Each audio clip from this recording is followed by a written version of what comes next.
கிறிஸ்தவர்கள் மீது தாக்குதல் வந்து நடந்திருக்கு.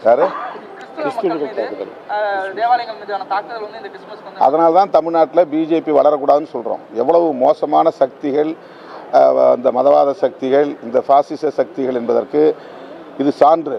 இந்த மாதிரியான தாக்குதல்கள் கட்டவிழ்த்து விடப்படக்கூடிய சூழலில் வேண்டுமென்றே ஆர்எஸ்எஸ், பஜ்ரங் தள், விஸ்வ இந்து பரிஷத் போன்ற பல, அனுமன் சேனா போன்ற அமைப்புகள் கிறிஸ்தவர்களை குறிவைத்து தாக்கி, கிறிஸ்தவ பொருள்கள் விற்பனை செய்யக்கூடிய அப்பாவி மக்களை தாக்கி மிக மோசமாக நடந்து கொண்டிருக்கிறார்கள். இதுதான் பாசிசம் என்று பொருள்.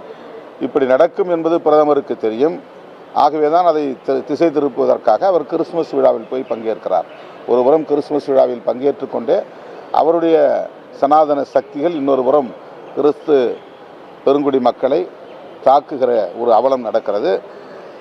தமிழ்நாட்டிலே ஆர்எஸ்எஸும் பிஜேபியும் வளர்வதற்கு அதிமுக உள்ளிட்ட கட்சிகள் காரணமாக இருக்கின்றன.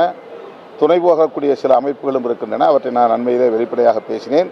இவர்கள் எல்லோரும் சேர்ந்து தமிழ்நாட்டில் இந்த மதவெறியர்களை காலூன்ற வைக்கப் போகிறார்கள். தமிழ்நாட்டிலும் இந்த கேவலம் அல்லது இந்த அவலம் அரங்கேறும் நாள் வெகு தொலைவில் இல்லை.